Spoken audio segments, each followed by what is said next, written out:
Okay, let's see. Bob Plaza, I myself, I am here. Chad Craig, please. Present. There's Chad. Chris Selmage, Here. Laurie Reed, Here. Roy Edmonds, Present. Mike Hildelang, Present. Mike Bannon, Here. Larry Haggard. Oh, there he Do I is. hear from Larry? He's muted. He's on the phone. Yeah, he's muted. Ah, okay, well, if he's there, he's here. Oh, he James, just unmuted. Whoops, now he's back. James, Yep, here. thank you. And Sarah Coates, Here. Marty McMillan. Bob, this is Larry. Did you hear Yes, I heard me you say now. I was here? Yes. Okay, good. I'm driving my car, but I'm here. Oh, wow. Oh, that's a new first. That's gonna go well. Let's see, Marty McMillan is here, and how about Stacy Jarvis? There she is. I'm here. Hi, Bob. Great, hi there. Approval of the March 25th, 2021 minutes. Are there any changes, corrections, modifications, or anything of that sort? Yeah, I've got something. Yes, In terms of the disc golf discussion, I mean, council recommended that we look further into the disc golf course. So I don't know if that needs to be noted or not, but Say that again, please. Repeat that. it said council recommended that we look further into the disc golf course. It just said disc golf course discussion. So Oh, But just to be clear, James, that well, Council there were recommended a it. few.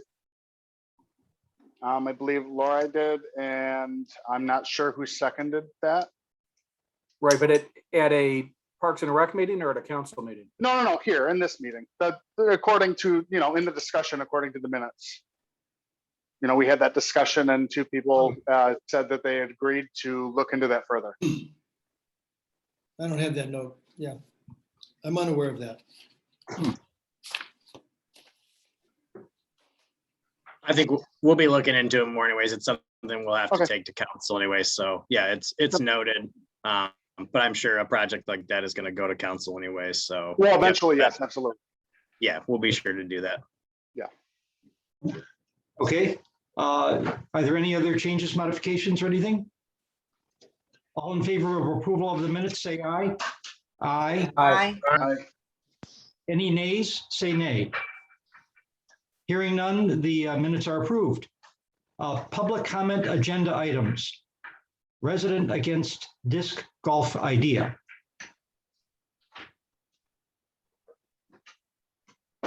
Oh, by the way, if there is any disruption in the meeting, just simply log back on and with the same ID and password.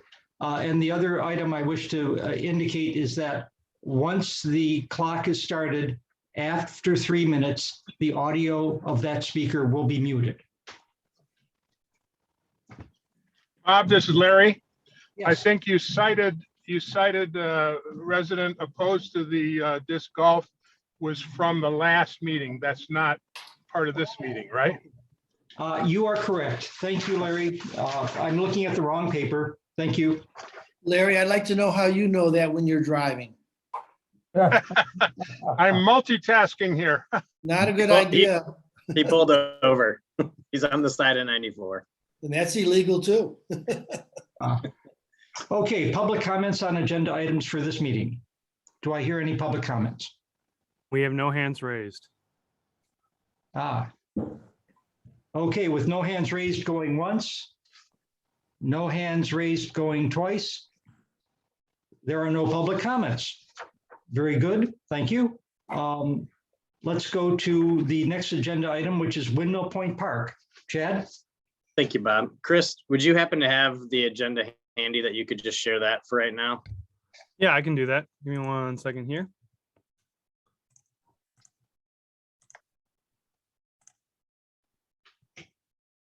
thank you. All right, we'll start with Windmill Point Park. We're looking at the pool closing and projects for those pools. We are going to close after Labor Day, but we will actually reopen a week later for Camp Windmill. That will also be open to the general public as well. As of right now, we'll be open on Saturday noon to 8. And I think we're also going to open up Friday night from 4 to 8. I believe we'll have enough staff to do that, and we'll also put that out on Constant Contact, Facebook, and share that with the public. So, you know, if the weather is nice, they've got one more weekend to come down and enjoy the pool. We've got some replacements and new additions we're going to do with the Olympic pool as well. We've got some valve replacement that needs to take place with Aquatic Source. They gave me a price on it. It was approved as a capital improvement budget or item, I should say. So that's going to be nice to get some things that we've been, you know, knowing that are needing to be replaced or some preventative maintenance on it to replace those items, along with a new pool boiler. So ours has done a really nice job. The pool has been probably the warmest it's ever been this year, and it's lived a long and successful life keeping that pool running. But it's probably one of the oldest pool boilers and difficult ones for them to service. Hartford and Ratliff to service on a yearly basis, and they've recommended over the last few years that we replace that. So I got quotes for those, and we're going to replace that for next pool season. Next is Camp Windmill, and that will be Friday, September 10th through Sunday, September 12th. We've made it a full weekend event now. Campers can come in starting at 3 o'clock on Friday and be packed up and out of the park by noon on Sunday. Again, we'll have the pool open. We're going to have right around 90 campsites this year, which will probably be a record. I think we had right around mid 80s, 88 or so in 2019. We'll have not only the restrooms at the concession stand there. JB's Hut, who was finishing out the summer season for us after Fairfax had to step away due to staffing issues, will come back for that weekend as well and help us out with food to be purchased over the weekend. We're going to have some activities on Saturday from 1 to 5. We're going to have about 4 or 5 inflatables. We're going to have a face painter down there. We're going to do an inflatable outdoor movie on Friday night, followed up with the big breakfast on Sunday morning. Due to, again, limited staffing and not quite sure where we're going to be at with things in the fall or in the next couple of weeks, we decided to go with kind of the to-go type breakfast option rather than having them come in, pick out all their items and sit in the Tompkins Center. We are going to package it all up for the menu that they chose on the sign up form. They'll grab that and take it back to their campsite that morning. I expect it to be another fun weekend. You know, just after school starts, all the kids will be back together. A lot of parents will be catching up, especially after a month of a lot of vacations and things like that. It'd be a nice way, I think, to kind of kick off the school year in the fall season. And then the next one is Halloween in the Park. That will be Saturday, October 23rd. Those time slots will be 3:30, 4, and 4:30. We haven't made a final decision if we'll kind of go back to the old style, which was roughly, give or take right around 38 to 40 stations, and you traveled throughout the entire park. With COVID last year, we kind of split it up into 2 smaller trails, same amount of candy and other items that we could put in there safely. We might go back to that route again. It worked really well. It kind of kept people spaced out. They went about 11 stations on their own trail, and then they met along that sidewalk along the Olympic pool to finish out at the inside gatehouse. At times it was a little bit slow, but we were cautious and put an extra amount of time in between each time slot so we could make sure everybody had left as the next group came in, so there wasn't too much congestion. Because it is one of those events that a lot of people like to kind of stick around and chat with each other, talk for a little bit and socialize for a while. So we wanted to make sure we had a lot of time in between that, so we weren't, dealing with too large of groups. So that worked really well. We just haven't decided yet which one of those we'll go with. Anybody have anything on Windmill Point Park? Okay, we'll move on to the, oh, go ahead. Yeah, I just had some questions about the cafe for next year. When will you make that determination? Or do you put that out for bid, or what's the plan for that for next year? It's probably something that I'll discuss a little bit with Nick and Chris. I've got to be honest, JB has done an amazing job down there the last couple of years. And he's even came in this year to bail us out, which could have been rough. I know, even the Grosse Pointe Farms experienced some difficulties with, weather and food truck. They were doing a food truck tour, which was a great idea. I'd thought about something like that as well, depending on how things were going to go. But a lot of those food trucks depend on a certain amount of money and want to be guaranteed. And if it's not good weather, they passed up. So I could see that being a little bit of a headache, if you don't get the weekend that you want, or it's a vacation weekend. There's just a lot of factors that play into that, where it's the same kind of operation for Fairfax.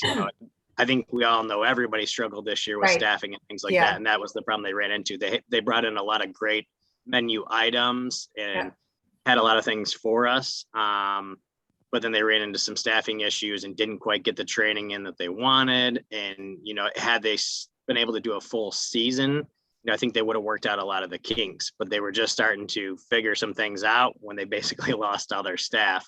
So that's when I reached out to John again, to see what his summer was looking like. And he was actually available, other than a few nights he had to leave for some, either an after 6 or music on the lawn in the woods, things like that he already had prior obligations to. So he's got a great system and setup where it doesn't,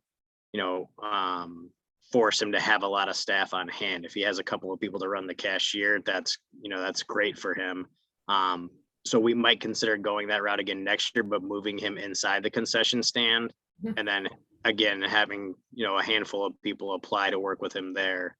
I'd like to see him move inside there and see what we can do. But there may be talks of opening it up for bid and just see what we get for interest. But he is familiar with the park. He knows a lot of the people, and he's very quick with his delivery on everything that he offers. So I know that's what a lot of people really enjoyed. Not only the food items that he had, the price and the turnaround time were really key factors with him. Okay, great. Thank you. You're welcome. Okay, we'll move on to the Lavins Activity Center. Dad, before you move on, is this the guy that owns the Essex market, the Fairfax market? They started out with it in the summer, the beginning of the summer. They had to step away from it because they ran into the staffing issues. John has other employment, but does this on the side, or just recently retired from his other job. So that's why he's opened up to have the availability that he does. He started kind of just doing the, food carts on the side, and now it's turned into something he kind of wants to just do year round. Yeah. Okay, thank you. You're welcome. The first item is the movie theaters. I know everyone is anxiously waiting for the theaters to open up. We're hopeful here in the next couple of weeks that we'll have those going. We did run into one issue with the Okolsky Theater. It's called the IMB, but basically it's one of the boards that runs the projector in the Okolsky Theater. It was a 30-day repair for about $550. I'll have to find out exactly where we're at on that 30 days, but it's possible, depending on where we're at with that right now, it might be the SCOP Theater opening up before the Okolsky does. Because if we can at least get the one open, we're going to do that, and then we can bring the other one in as soon as that part is back and installed. So I'm hopeful within the next 2 to 3 weeks, we should have enough staff, enough, movies that are popular enough coming in that we can get that going.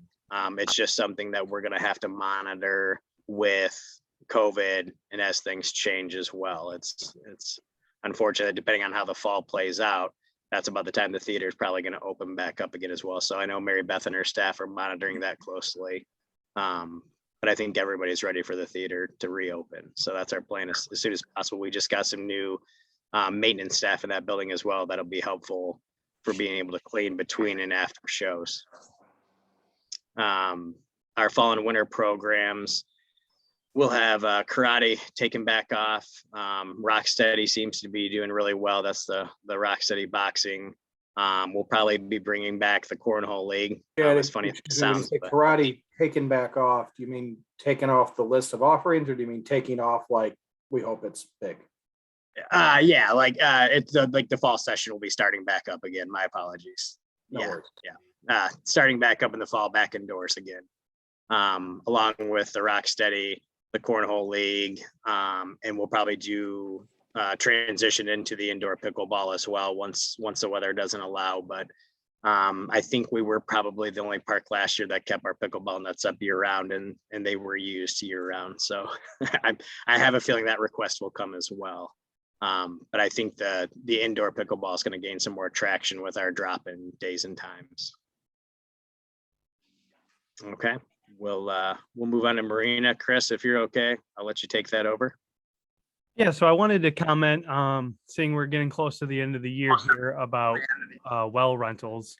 And we sold out again of the marina, which has been, a typical thing every year. Is we filled up the entire marina. We had a couple of people either sell their boats or leave for good. So we're going to have a little bit of turnover already that I know. And which brings me to, I'll be sending out my letter and the return contract and the $200 deposit, which is due in November. That will be coming out in the next couple weeks here. And the couple things that I'm looking at for the marina was, I've been hearing some feedback about our Wi-Fi in the marina. So a couple things goes into that. One is looking at some of the upgrades would be internet speed through Comcast. Currently, we have a 75 download speed system right now. And with the amount of people that use our Wi-Fi, it is just not able to keep up, too much bandwidth. So we are going to upgrade our internet speed to a gig in order to try to keep up with the speed of everything going on and everything moving to obviously smart devices. So our Wi-Fi system I got, I believe, back in 2014. So it's lasted us already 7 years. So that's extremely long for technology, seeing in about 6 months technology is old. So it's something that I'm looking into as far as upgrading our Wi-Fi system in order to keep all the boaters happy and connected, because I know that it does drop. And lately I've been having to reboot the system, if you will, to get the Wi-Fi up. It's not doing a good job right now with it dropping constantly, but I'm hoping with the internet speed, it'll help. And then also if I can look at a new system for the marina going forward, it's something that no matter what decision or direction we go with the marina, it's something that we can use. It's something that will be a great asset to all the boaters. Like I said, it's something that everything is on smart devices, and we use our phones and our TVs constantly. So it is a good upgrade. I don't know how much it's going to be. So I'm getting a quote through our IT company later this month. The 24th is when they're going to come out and look at our system. We're going to do a walkthrough and kind of look at what we have now and how we can make the system better and get new equipment. I have a idea or a feeling it's probably going to be, 15 to 25,000. If I was a betting person, might be a little bit more than that, but with the new internet speed and the new Wi-Fi system, I think a lot of boaters are going to be really happy with that. Chris? Do we have any questions for the marina? Chris, can you hear me? It's Roy. I'm waving my finger. Can you hear me? Go ahead, Roy. Yeah. Where does this money come from? What budget? Is that a marina budget or is that a park budget? As far as the Wi-Fi system, I'm sorry. Yeah, the 25, 30 grand you're talking about. Yep. It would be part of the marina budget, and we basically have all of our access points in the marina. We have some on the concession stand. We have some on Pier 1. We have some on Pier 3, 4, and this new system would obviously probably add more on 2 and 5 just to make it a complete system. We also have some on top of the Tompkins Center that points out towards the marina. So it would definitely be out of the marina. Marina, thank you. Yep. And Chris, would that improve Wi-Fi for other people who come to the park? Most likely, yes. The marina will have its own SSID. Basically, they'll have their own username, which will be something that they connect to, that each marina owner will be sent out probably a passcode for that. So they have their own and they can use the bandwidth and stuff like that. So it will be more for the Grosse Pointe Park marina. Yeah, there might be a percentage of it out of the Parks and Recreation budget, depending on where some of those are located. If it helps the general users within the park, that percentage will probably come out of our Parks and Rec budget. But like Chris said, a majority of it is stationed for and around the marina. So the ones we find, the one off the Tompkins Center and a couple other areas like that, again, they're going in that direction, but they're obviously going to help you in the main picnic area or behind the Tompkins Center. We'll take a percentage out of that probably. This is Larry. I definitely think we should do that, especially with the tight budget that the marina is facing going forward, with all of the improvements to infrastructure that are indicated by the new engineering study. So as much as we can, I think we need to be fair about allocating that expense to both Parks and Rec as well as marina, and balance that out.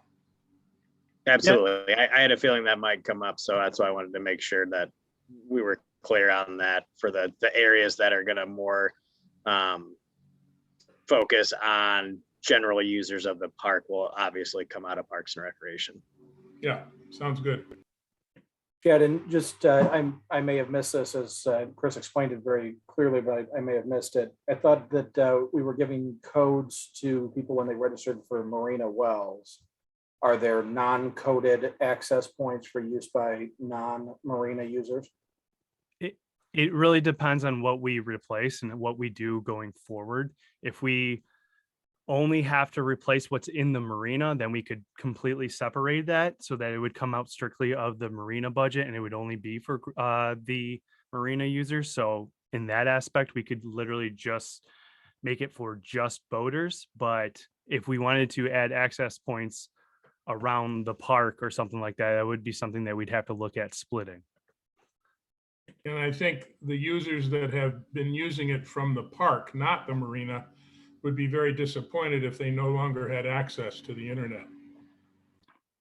Yeah, you're absolutely correct. I think Wi-Fi is something that is such a big part of our culture now with everything. And it might be something that obviously that's got to be discussed with Chad and go up the chain of command, but we might look at adding access points too for the park as well for Wi-Fi.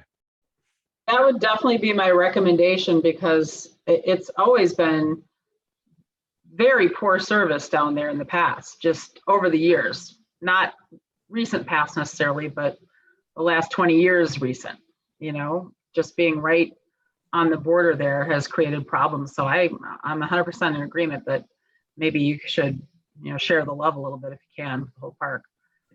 Oh, for sure. Yep, that's what we're focused on. That and not to skip ahead, but we're looking at Patterson Park as well, because we know we need to make some upgrades around there as well for the users of that park.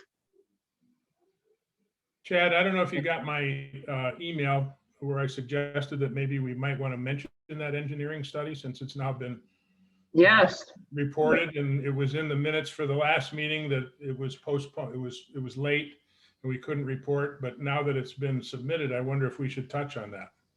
I believe we're going to focus on that at the next marina subcommittee meeting. That's where we'll present it.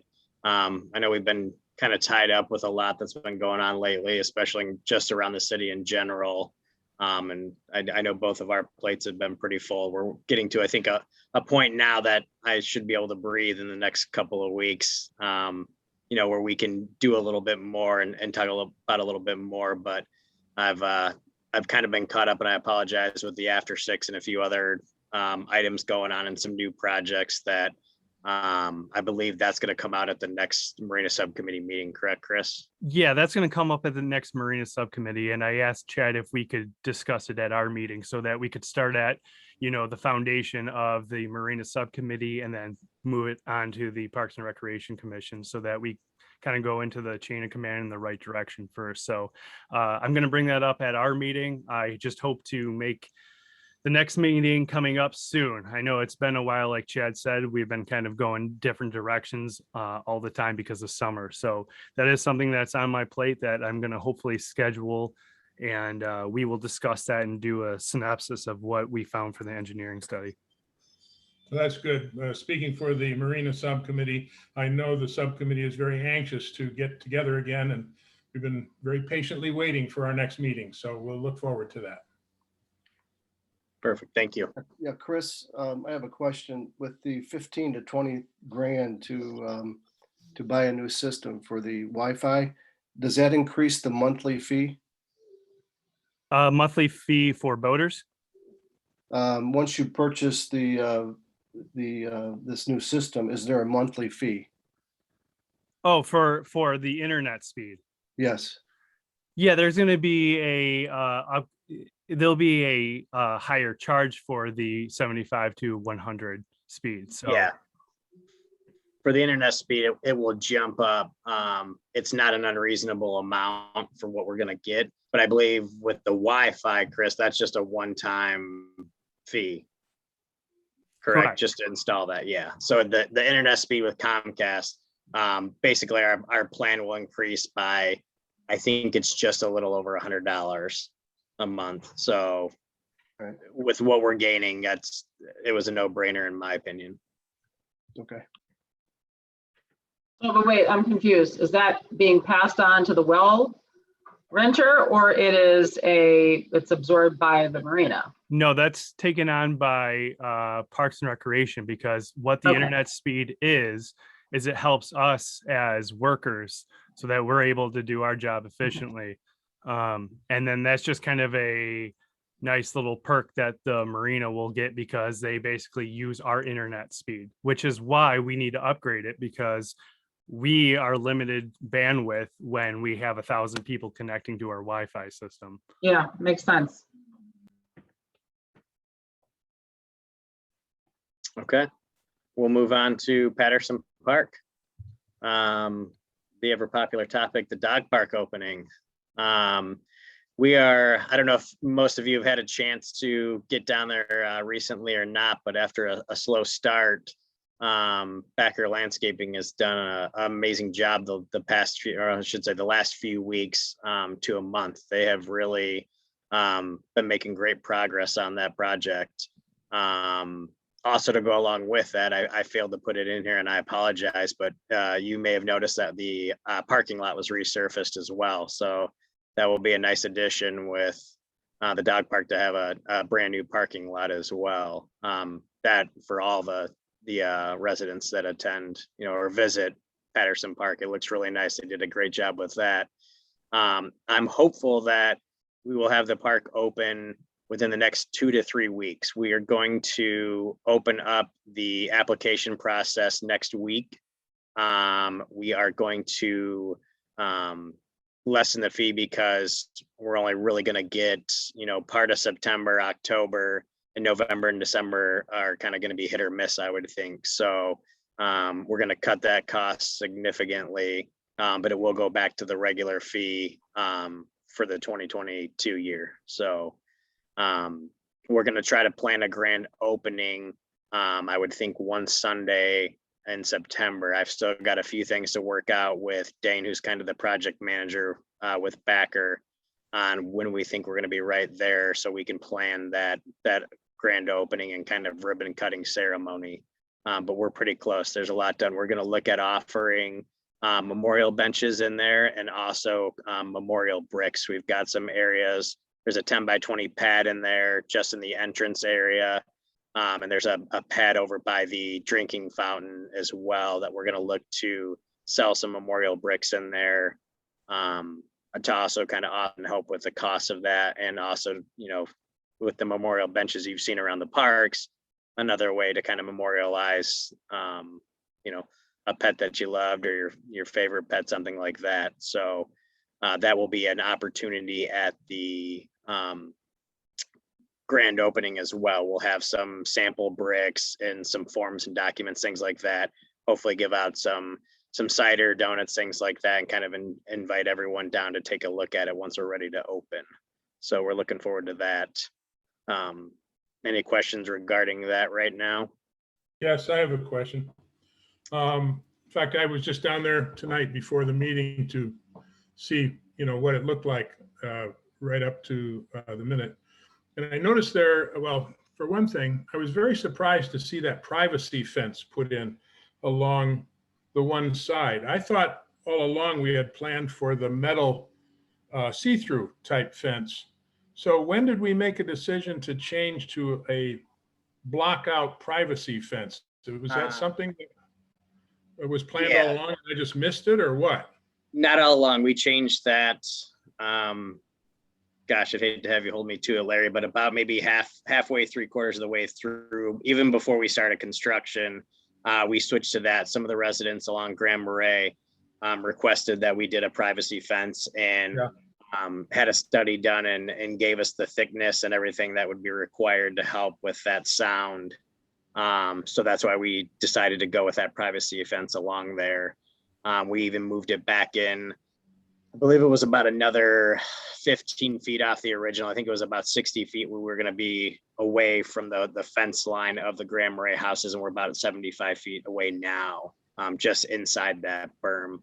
I also met with the cross-country coaches earlier this summer, as I knew they were getting ready to start practices and you know, going to have meets later on this fall.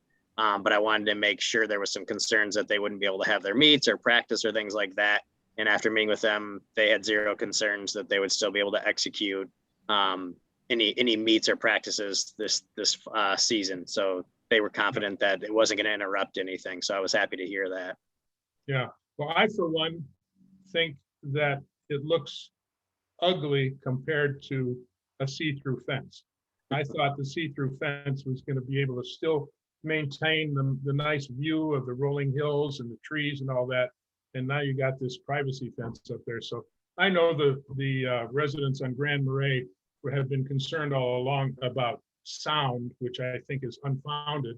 And we have another way to deal with that, as we've discussed in the past. But anyway, it's done now, so there's nothing we can do about it. I was just curious as to how that came about. Separately, I was wondering about the area just inside the entrance that has been stripped of sod. So it's now just dirt there. Is that where the brickwork is going to go in, or what is that all about?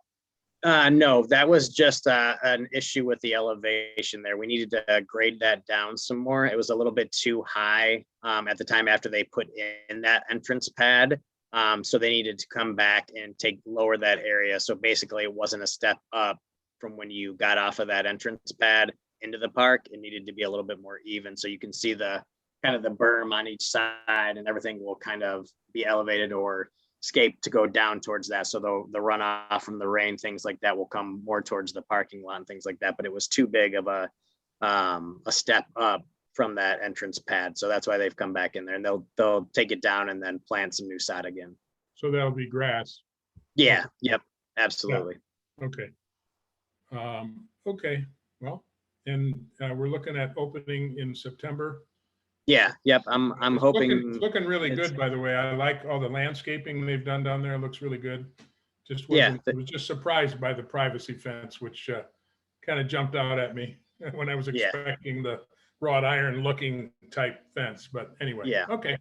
Thank you. Which it is a nice decorative fence around the other three sides. It looks very sharp, and I think they did a wonderful job with the landscape on the outside of that park as well, to not only, kind of show it off a little bit, but to also hide it in ways that, it won't be a distraction to pickleball or any activities or events at the Lindell Lodge and things like that. So it's nice. And I think it also helps give, a little more privacy to the houses on Grand Marais as well, with some of the plantings they put on that side as well. Yeah, I did notice that the depth of the field seemed shorter than what I expected. Did that change the footprint with regard to how close it comes to Essex? Or is that the same as it was always designed? You said you shortened the one side along Grand Marais, but did that affect the length of the field there? We scaled back just a little bit on that end as well, by the request of another resident on Grand Marais there, so that it didn't go past right to where their backyard kind of opened up. So we did our best, Nick and I, meeting with those residents and then trying to work with them on that. So we did cut that one back, not nearly as significant as the other side, but we scaled it back just a little bit, and it doesn't quite interfere or the approach on the lodge and the reflecting pond or the ice rink in the winter as well. It comes back. I thought it looked a little shorter than what I was expecting. And from Essex, as you drive by, you don't even know. Yeah. You don't even notice it at all. Hardly. Which could be a good thing. So maybe. So, okay. Thank you. You're welcome. I just wanted to touch on the Lindell Lodge as well. I think we may have talked about in the past, but I think it was last year, Chris, you might correct me if I'm wrong, but we received a donation, and I will have to look up that gentleman's name. But he donated a brand new 50-inch TV to the Lindell Lodge. We also had put in a new split unit for heating and cooling. And we also just purchased for this summer tables and chairs. Most of you know, we used to have kind of the benches that you could sit on to change and put your skates underneath. We had a couple of like coffee style wooden tables and chairs in there. But with kind of the number of parties that we have in the summer there, whether it's a baby shower or a graduation party or family get together, I kind of thought, why don't we make it, somewhat like a mini Tompkins Community Center and give them tables and chairs. That's what they want, rather than having to haul it themselves. So we're going to be increasing the price of that rental facility. It's not going to be one that we set up ahead of time, per their drawings and requests, but we're going to give them the tables and chairs that they want, so they don't have to lug 3 or 4 tables and 10 chairs down in order to have a small baby shower or something like that. We thought that would be a nice addition because of the number of rentals we get in there. So we were excited to get that. They're very easy and lightweight. They'll use what they want, and what they don't want, they put off to the side back corner of the room. So I just wanted to touch on that, as I think that will increase even more rentals in there for us. Chad, what's the current rental of the Lindell Lodge? It is $75 on the weekdays and $125 on the weekends. 75 to 125. Yep. I could save this question for later, but I want to talk to you about the Tompkins Center as well. I'm going to go back to that with the new business. Okay. All right. The next item is Skyhawks youth sports programs. I don't know if any of you have had any residents reach out to you yet or not. I've received a phone call, and I've looked a little bit on the community page with some concerned residents about this program. I was looking to add some more programs. We have a lot going on, and I'm always looking to increase or add new programs to the park. This one would be 2 actually, which one is soccer tots. So I know we have some soccer programs around here already, but the reason I liked this program is it's geared towards 3 to 5-year-olds. And it's the biggest thing that caught me was it's a full parent participation program as well. So rather than just kind of signing you up for a soccer team and the kids run around, just kind of doing what, how it is, they kick the ball and then all 10 of them will run to that ball and then they'll follow to the next spot. This one is more where you're going to learn the drills and change the pace up quite significantly throughout the 45 minutes. But the whole time you do it, you're doing it with either an older sibling or your mom or your father or a grandparent. And that's what I really liked about it. They're going to be involved with it as well. So it's a little bit more bonding time, with the parent and child, which I thought was a great idea. And it's also, I think maybe more of a low key type setting where, they're going to take up to 16 kids, but it's going to be just kind of maybe more at your own pace. They're going to teach you the drills and the fundamentals and things like that, not geared so much towards games or things like that. It's learning together, and maybe where some parents are struggling to be in the backyard teaching or coming up with ideas. Not that you can't look most of those things up nowadays, but having someone else that's a trained professional to work with both of you might give you those helpful tips to take back home and work on it together. And I've always thought we've got some nice space at Patterson Park to run some camps or programs like that would be helpful. And maybe this is something they could look at doing versus signing up for another soccer program where it's kind of, like I said, a little more casual and easygoing, but you're learning the things you need to learn. So if you're not quite sure you're going to be into soccer or not, this is a way to kind of figure it out. And it's even closer than any of the other programs. So the other one is their Mini Hawk program, which is for 5 to 7-year-olds. And that is a baseball and soccer combination. So again, you're not at the ball field or anything like that, but you're at the park and you're with your parent, things like that, kind of learning both those. So it's one of those programs to kind of see, do you have the interest in it or not? It's not overly involved or serious. Stacey, I think you had a question. I did. Why do you think you're going to get pushback about it? I had some, particularly just one resident in general, but and I appreciated the phone call. What we did this time around was they didn't like the fact that it's a national program, so it's all across the country, which it is, but that's also not necessarily a bad thing as for being insured, things like that, and the type of trained professionals that they use. It's a well-organized and professional type program. So I liked that idea. But the instructors are all local. I believe this instructor that we'll have is either out of Grosse Pointe Woods or St. Clair Shores. So they're not far. The individual that runs the program grew up in the Grosse Pointes as well. So they're all familiar with everything. And I've seen them, a lot of cities around here. They were actually recommended by a couple other parks and recreation professionals. That's why I liked it. I really loved the fact that we can offer another program, just like karate and tennis, everything else, where we take a cut of it, but I don't have to supply any staff. I don't have to buy any, equipment, things like that. And let's just see how it goes. Their other concern was that we did registration through Skyhawks, which again was something I was trying to eliminate on our end, having to put it in the program, having to handle refunds, any issues, things like that. It would all be on their part. They have put on the flyer and on the registration website. The concern is that you can go right to their website and you can sign up for the program. So you could not be a Grosse Pointe Park resident and sign up for it, but there is information on there that requires you to only be a Grosse Pointe Park resident. So as you click on it and see it, it tells you that it's only open to Grosse Pointe Park residents. We can still monitor it with them. So as 8 kids sign up, they're going to send that to us. We're going to verify it through Rec Pro and let them know it'll be handled on them. One way to eliminate that next year, if this goes well, is we can bring the registration back in house so that through Rec Pro, only our residents will be able to.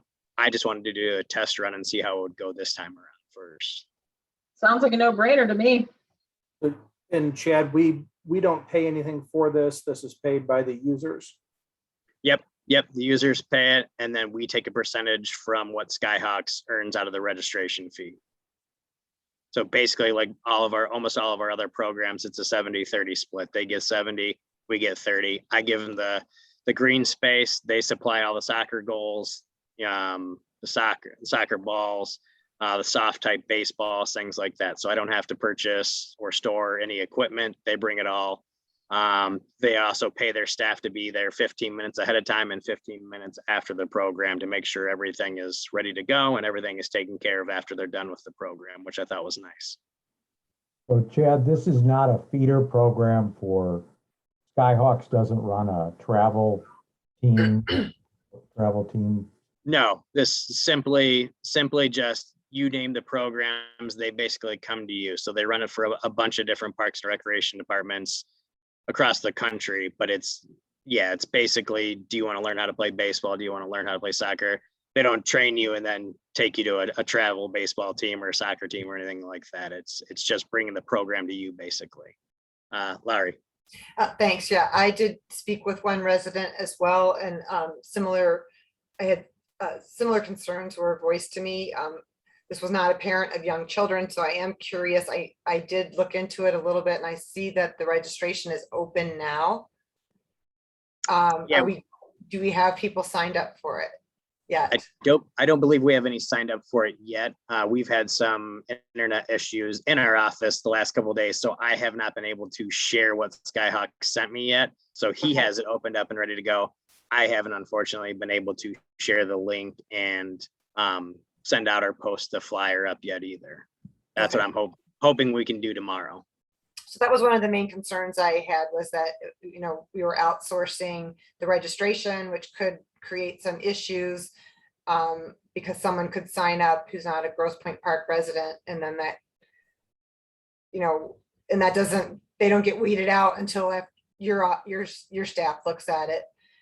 Is there any way to have a link on our Parks and Rec sign up that links people to that? Yeah, most likely what we send out on Facebook and Constant Contact and things like that is going to have that link that takes them directly to their website. So there's not anything on our end that they will sign up unless I can try to get him to cancel that right now, and then we enter it in as a program and start it up that way. And that can probably still be done. If we've only had a couple people register, we could probably bring it back in house, and I could look at setting that up, you know, before the end of this week or the beginning of next week. I didn't think it would run into a big issue. It's always a possibility. Yeah, Right. I won't deny that. I mean, that's that's one of the discussions we've had about people picking seats for the theater, is that we can't, we don't have a way of ensuring that it's a park resident, so people could reserve, you know, like, while most of us deal in the online realm for registration and buying tickets and that sort of thing, we just have the added layer of it being for residents only. And so it might become an administrative headache for you, and it might create some issues for unknowing and suspecting people who try to sign up for these clinics. So if there's a way to keep it in-house or have the link on our website only and then link it to the Skyhawks, I would prefer that, just to keep it closed. So that's the complaint I heard, but I have not heard, and I don't think it's been widely publicized yet by your department. So I haven't heard from any parents of potential soccer and baseball players and what they think of it. I don't think there's there's much in the way of the young kids soccer around here anymore. I don't think the neighborhood club offers the preschool soccer anymore. I think it starts at 2nd grade. I could be wrong about that.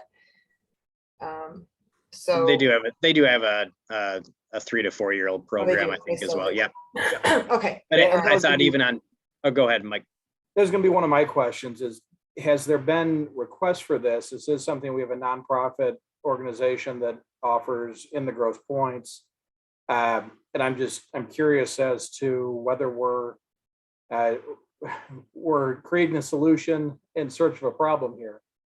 These are all programs that are already offered. And is there a need and appropriate use of our resources to duplicate or triplicate offerings? Yeah, you're not wrong on that. We could create a headache with it. We could also create something that I look at as maybe they aren't as comfortable with a larger program or something like that, where again, this could be 8 kids doing it with their parents, and they're at a park they always go to and are comfortable at, and find out they might really like something, or you know what, we did it one time and we know we don't want to go join another soccer entity that will play for the next 6, 7, 8 years. It's something where we already go down to Patterson all the time. Let's try it out for 5 weeks at 45 minutes. And it turns out we had a great time doing it together. And the fact that we did it, I've even noticed with my own son, the stuff that we kind of do together and I cheer him on for, he's gained a bigger interest in it, rather when I just say, we'll go out and do that with them. You know, a little bit of hesitancy or shyness or things like that, where I don't really know the instructor, I'm not sure, you know, just a little bit of the nerve. So I thought, yeah, I didn't reach out. I didn't do the surveys. I didn't reach out to lower, because again, in my eyes, I don't have the staff and time to do all of that. So I just wanted to take a chance with this, see what their entrance was in it. And if we don't get enough people, then we cancel it. And Skyhawks says, hey, at least we tried. Maybe we'll try again down the road if we think there's an interest there. And then in the off season, things like that, or later part of the year, I could put something out to the residents and ask if they're interested. I just thought this might be a way to open it up. 8-10 kids, they have a great time with it. It was good. All we gave them was green space at Patterson Park, and we made a little bit of money for it. So to help with other costs. Yeah, you know, I would say there are a variety of these programs, from 3-player soccer at this age to 6-player to 8-player, run through a variety of nonprofit and for-profit organizations already in the Grosse Pointes. Not saying that this wouldn't work. I'm just seem to think that this is us offering a program that is already available to everyone. If I could be wrong, if this takes off and it's very successful, then you know, so be it. But I am just scratching my head a bit here as to whether this is a good, even if it is just the green space, your staff checking registrations, we're going to have the people at the gate, the grandparents are going to want to come see, right? We're going to have all the usual things you have with youth sports, and it's part of the process. I've got 4 little boys. I know this very well, but I do think it's going to be a bigger headache than just collecting a 30% rake from Skyhawks. So I'd be curious as to what the actual community interest is in this. Sure, absolutely. Yeah, and I understand that concern, but I don't see that it's any different than, you know, we have lots of duplicate type offerings as the neighborhood club, as well as the War Memorial. So I don't know that I see it any different than like karate as an example, or the fitness center as an example, you know. So I mean, I think there's plenty of duplicates. So I mean, I personally don't have a problem with it. It should be interesting. And Stacy, I would agree if those programs were full, so gym capacity, karate classes, et cetera. I know there were a lot of capacity constraints through the other organizations.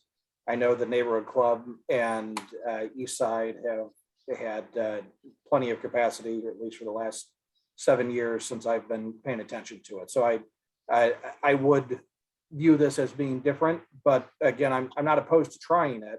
I'm just a bit concerned about our putting any resources towards this. Sure. But Chad, when would the programs run?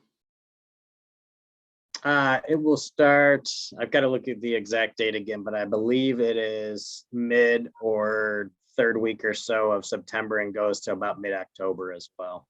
September 21 to October 19, Larry, is what the website says. Thank you. And that wouldn't conflict with the Little League kids that are playing baseball at age 5 as well. So that would be fine. Kids that want. Go ahead, Larry. I'm sorry. You've been had your hand raised for a while. I'm sorry. You're muted, Larry. Yep. Larry, you're muted. There we go. The issue about restricting to residents, it seems to me that the registration process that Skyhawks has developed should be able to do that for us. Isn't there something in there that can restrict it to Grosse Pointe Park residents when you sign up through Skyhawks? The only thing is right now is basically just the notes that he puts in the class description, the flyer and things like that. I might be able to talk with Zaid and see if there is something on the back end that when they put in the address or things like that, it won't allow you to go through.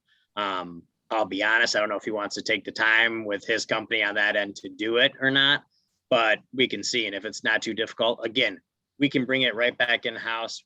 We can handle all the registration and those issues would be out the window. So yeah, I think definitely worth giving it a try.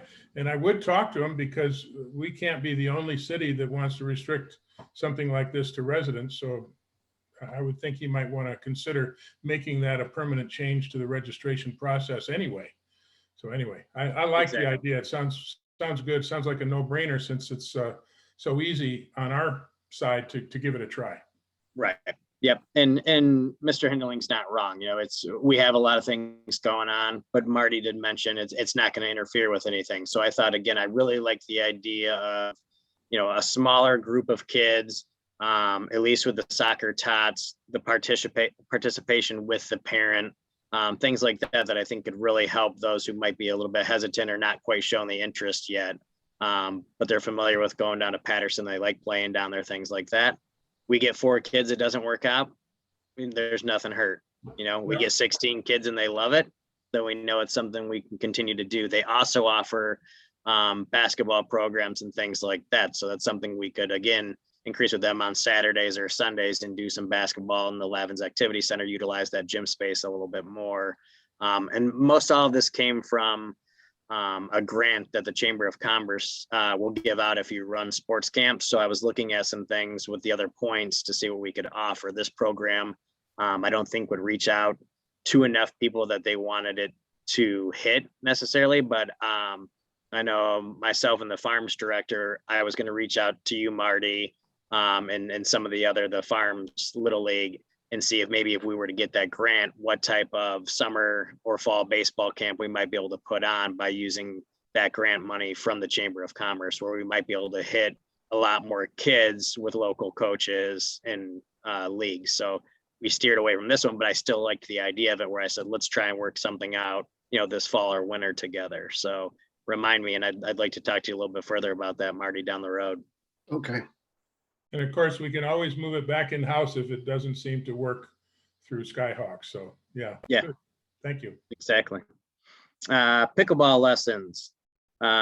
Still gaining a lot of traction and popularity. I think we started off with, I think it's 4 nights of lessons or mornings and evenings of pickleball lessons for this fall. And we got such a large wait list that we're going to add an additional 3 or 4 more classes on top of that. So it's definitely an exciting thing, and great that we have at least 3 courts right now. Hopefully before too long down the road, we might get 6 courts, something like that. I know that the interest is going to be there, because my thoughts are I would like to continue, you know, open reservations, pickleball lessons, and maybe even some league nights. So having 4 to 6 courts, something like that, we would still be able to allow individuals to come down after work in the evening and reserve some court time, maybe have a Thursday night league on 2 of the courts, and also offer some lessons for those who are interested in learning the game or seeing if it's something for them. So that's a great thing. And I'm glad to bring Patrick back again. We're also going to do a fall Pickleball Smash, so another tournament. We've run 2 already, and they've both been pretty popular. So we're going to do a 3rd one, and we have partnered up with O'Flaherty's and the campus shop. So with their registration, they're going to get some free t-shirts that are donated by the campus shop as well. So I think that will make for a fun day, and followed up by the Charlevoix street party that night. So it'll be a fun-filled day for sure. Nothing else with Patterson Park. We'll move on to gardening.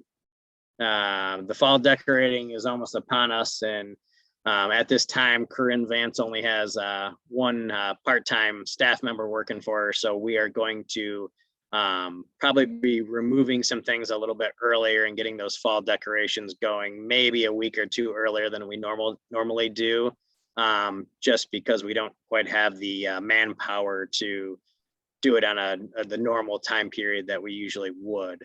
So that's why we're going to probably take down the light pole flower pots and start going with that fall decoration, because we don't have the staff to continue watering the flowers for much longer. You usually need about 2 to 3 individuals doing the streets and the parks about 3 times a week, two to three of them 3 times a week, and we just don't have the staff anymore. So those are going to come down a little bit early, and we'll be changing to the fall theme. So she's had her hands full with not only that, but also executing the Charlevoix street parties this summer. She took those on for me. We planned them together, but she's worked all of those, which has allowed me to work about 1.5 of the after 6 on Charlevoix this summer. But yeah, things are going well with the gardening. They're, you know, a little bit more behind this summer than they had planned, but again, due to some staffing issues and other things, you know, they're doing their best to play catch up and getting to the key areas when they can. Roy. Yeah, I just want to mention to you what a superlative job they've done with those hanging flower baskets on the median along the entrance to the park, Grosse Pointe Park on Jefferson. They're fabulous. They're like 6 feet long, they're full, vibrant. Just pass along my regards. They really are beautiful. I'll be sure to do that. I know one thing that Corinne eliminated from that was the potato vine. It's helpful, but it kind of takes over a lot of the time and doesn't let some of the other flowers do what they need to do. So I think a lot of people have noticed how pretty and full they are this year. So I will be sure to let her know that. And Larry, I think you had your hand raised as well. Yeah, I was going to actually make the same point that Roy just did, because we were just up at Sierra Station on Mac and noticed the pots up there and how full they are and beautiful. And several people were commenting how wonderful they look this year. So I just wanted to pass along that compliment as well. Thank you. I'll be sure to pass it along. I appreciate that. Mm-hmm. Any other gardening talk? Are we all right to move on to old business? Okay, old business it is. The Charlevoix Street Party will be bringing on starting our last street party of the year. That will be Saturday, September 18th from 7 to 11 p.m. We are bringing back the popular 80s cover band Rockstar. If anyone in here was able to attend that night in 2019 that dealt with on and off rain, the crowd absolutely loved that band. I mean, they do the whole part. They pull up in an RV, they come out in leather, they've got long hair and makeup, and then halfway through they switch over the costumes, and the lead singer dresses up like Freddie Mercury and does a whole Queen performance, and he gets out there, he's on top of the tables, and they've got fire shooting out everywhere. They're an entertaining band. I haven't seen a crowd like that at any of our other events that were so into the band and dancing, and just it looked like you were at, you know, a large concert venue and everybody was up close and tight and just loved it. I mean, it was a great scene, and I'm happy we're able to bring them back again. We'll also have a couple of food trucks down there, just to kind of throw in a little bit of fun with it. I don't know how popular it will go, but I'm bringing in kind of like a fan club of the Metro Detroit Ghostbusters. So they're going to bring down some of their Ghostbuster cars and dress up like the Ghostbusters and do some photo opportunities and things like that. They might even be a better one to bring down to after 6 because it's got more of the family feel to it. But I thought they would fit this one quite well, along with some of the throwback arcade games, some pinball machines, some driver games, things like that. For anybody that's, you know, in the 80s, 90s that went to arcades and things like that will enjoy it as well. So I think we're gonna really send that off, you know, with a lot of fun. So I'm looking forward to our last one.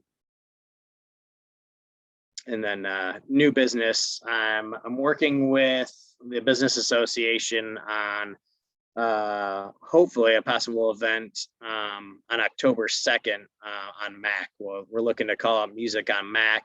It will pretty much stretch from Sierra Station to the Cracked Egg, and be somewhat similar to After 6 on Charlevoix. Get all the businesses involved with it, do some pumpkin decorating, have some bands throughout the event, have some rides, do some maybe a small amount of vendors as well. There's been some interest from the After 6 of not getting into as many of those, that they sounded like they would love to come down to something like this. You know, and it shows a little bit of love for Mac Avenue as well. we've got some things planned for it that I think it'll be a good time. I'm waiting on some other sponsorship opportunities to see what we can get and what all we can work with for that space. But I think it would be nice to bring some people down to that area and really put some emphasis on those businesses and the restaurants there.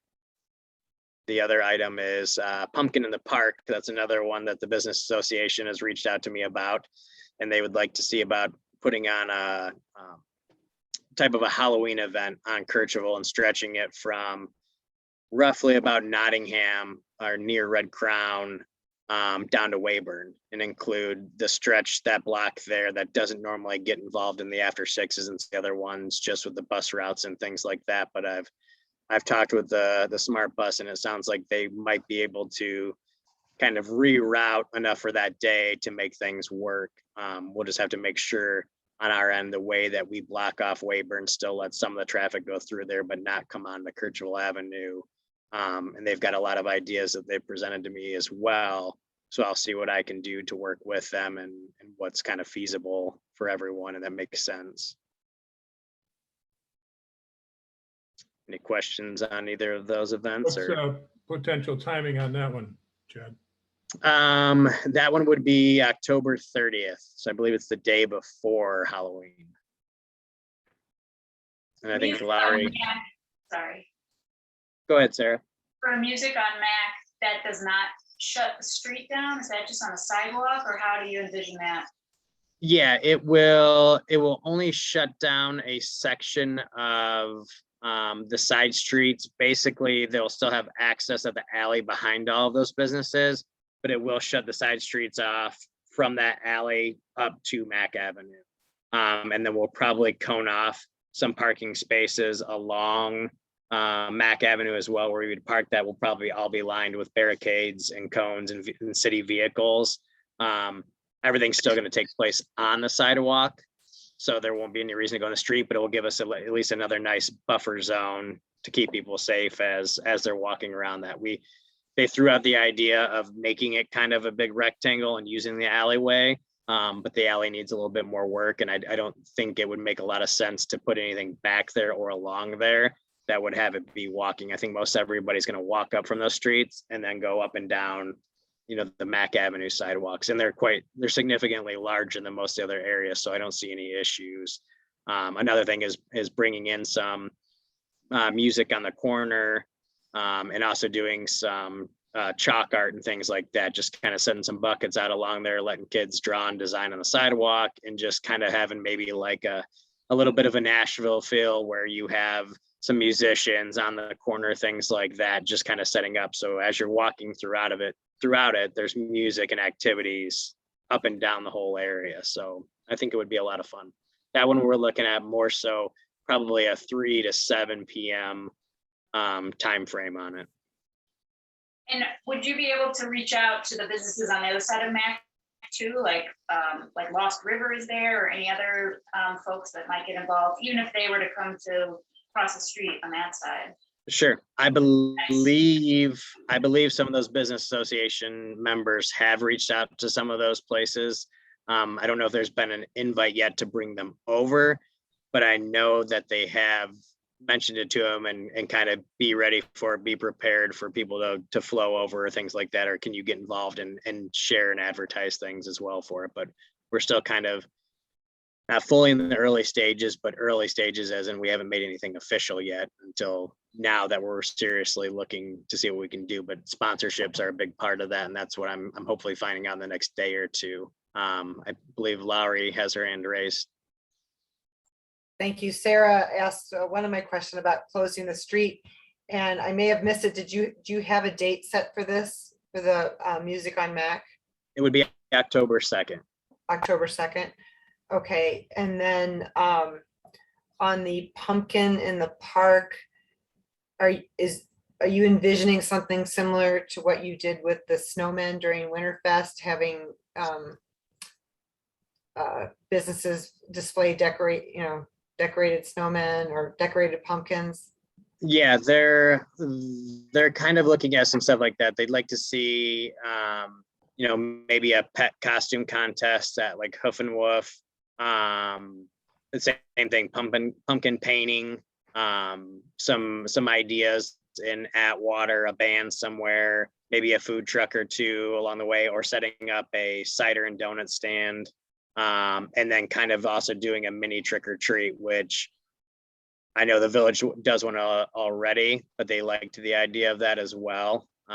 So my thoughts would be, you'll probably have our event, and then you'll have the village and you'll have this one. So I would think more than likely your kids will be able to have the opportunity to get plenty of candy, and you decide how much you want to actually go out and get. But they're going to be 3 safe and family friendly opportunities where if you don't feel like you have the time or want to go, you know, door to door or something like that, you're going to have plenty of time. And this is maybe something as well that we might be able to partner up on together down the road. So maybe we don't necessarily do Halloween in the park per se in the park. We might partner up with something like this where we include the businesses as well.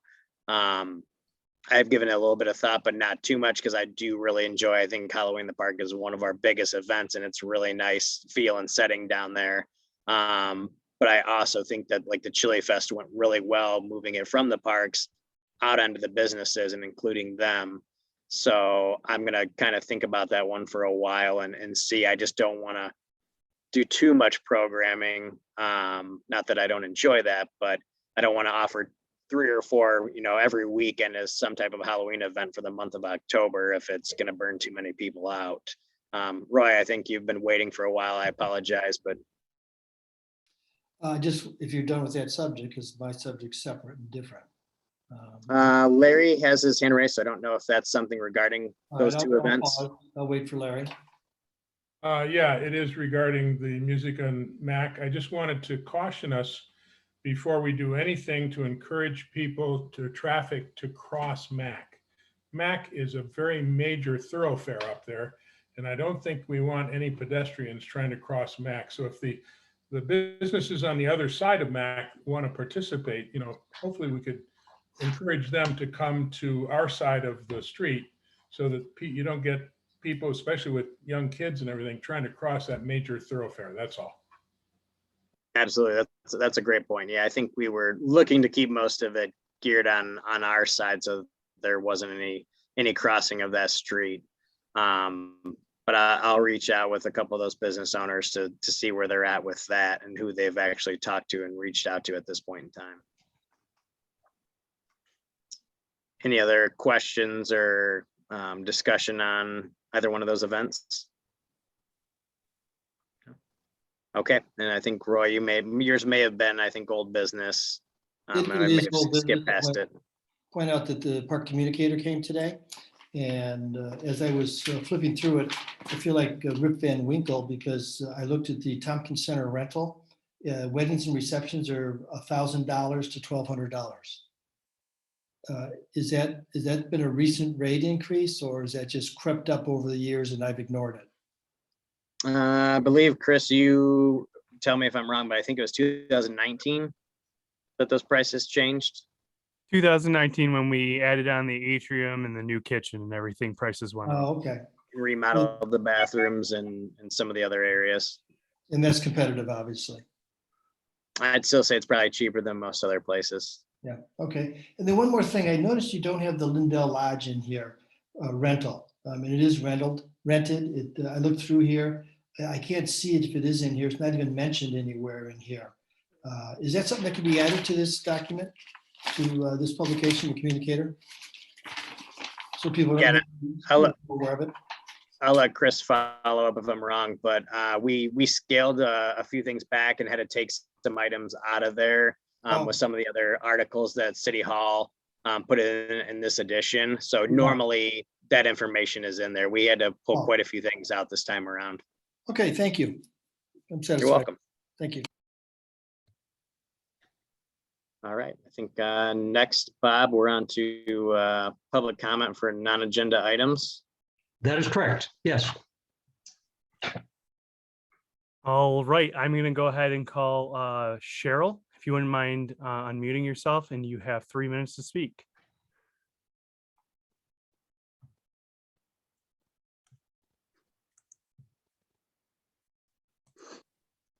I don't think she's unmuted herself.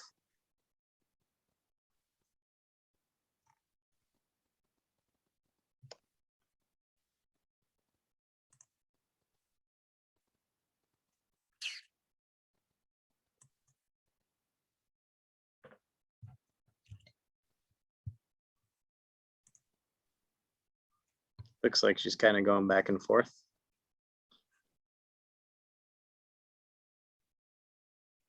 Chris, anything Can that we haven't you said to- unmute her, to Chris, or reboot her? anyone? Yeah, on the public side. Yeah, is I there am someone else we trying can to go to, unmute Chris? her. Looks like she keeps muting herself. Maybe we can move on to someone else and then come back to Cheryl. That is all I have right now. So let me try to try this again.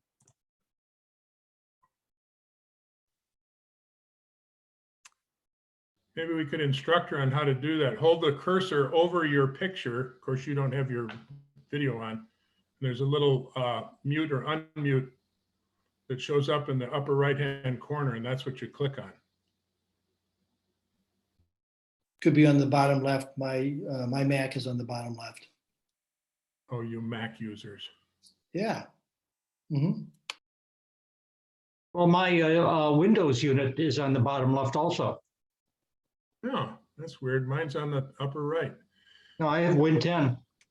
Cheryl, we'll give you a couple more seconds here to try and see if you can get that. If not, feel free to send me an email or give us a call at the office. Guys, I'm gonna ring off. I think that's the last item of agenda here, right? Last item on the agenda. Yep. Yeah. Actually, the last Okay. item on the agenda is the adjournment and the next meeting announcement date. So if we don't have any public comment at this point, I'd like to indicate that the next meeting will be Wednesday, November 3rd at 7 p.m. Thank you. Thank you. Have a great night. Thanks. Have a great night. I think we have to move to adjourn, right? Yes. Oh. Do I have a move? I move to adjourn. All right. In support? Support. Or All in favor, say aye. Aye. Aye. Any not in favor, say nay. The meeting is adjourned. Thank you very much. Thanks, Bob. Night. Bye, everybody. Good night. Right.